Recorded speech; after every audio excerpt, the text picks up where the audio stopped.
Et pour démarrer, tout d'abord ce journal matinal, l'actualité et l'image, surtout à la une, c'est le défilé de l'ESMOD hier à Roubaix.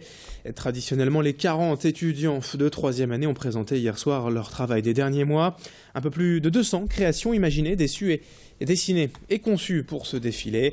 Plus de 1400 personnes étaient présentes hier à la salle Ouatremet pour cet événement. L'occasion pour les étudiants de présenter à leurs familles et amis leur travail des 8 derniers mois.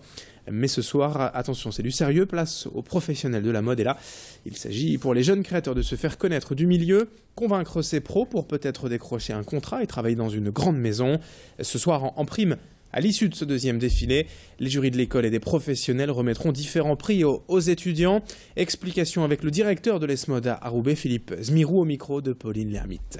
On va déjà les initier à exacerber de plus en plus leur ADN. On va leur apprendre bien sûr des techniques.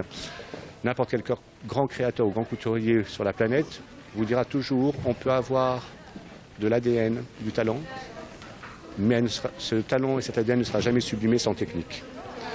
Donc on va leur développer cela pendant on va dire 2 ans. Arrivé en 3e année, ça y est, là, elle rentre en immersion totale, collection. On cogite, on fait, on défait, on pleure, on rigole, on recommence tout.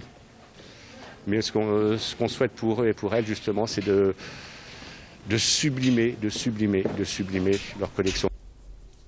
L'autre actualité du jour dans cette édition, c'est le début du Ramadan hier pour des milliers de musulmans dans la région.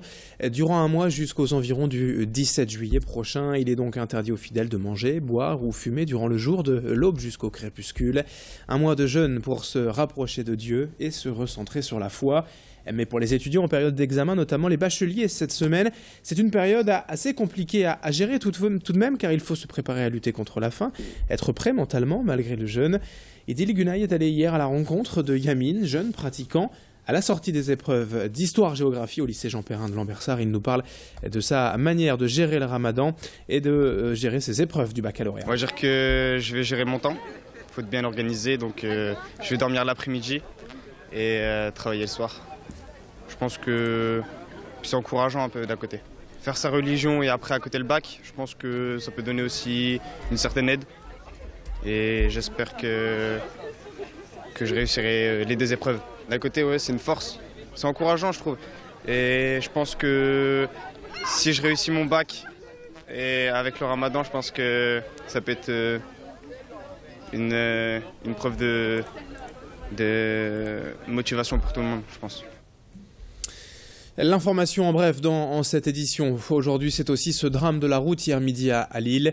Une cycliste de 51 ans est morte en passant sous les roues d'un camion. Elle circulait à l'angle du boulevard Vauban et de la rue Solferino et en tournant à droite, la cycliste s'est en fait retrouvée dans l'angle mort du camion.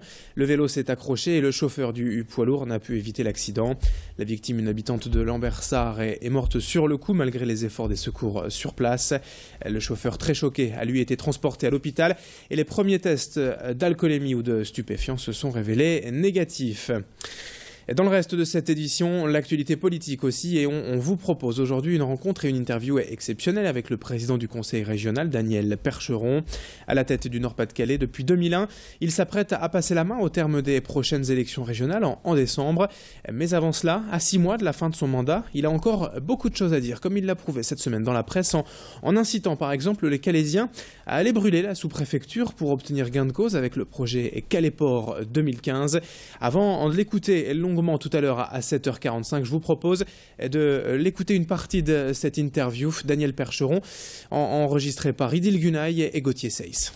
Moi j'ai dit aux Calaisiens, j'aurais pu leur dire faites une opération escargot, comme M. Griset est tenté de le dire à ces taxis menacés par Uber. Non, je leur ai dit bloquez le tunnel. Regardez, prenez la 16, il y a l'autoroute qui mène au tunnel, qui mène aux navettes de M. Gounon.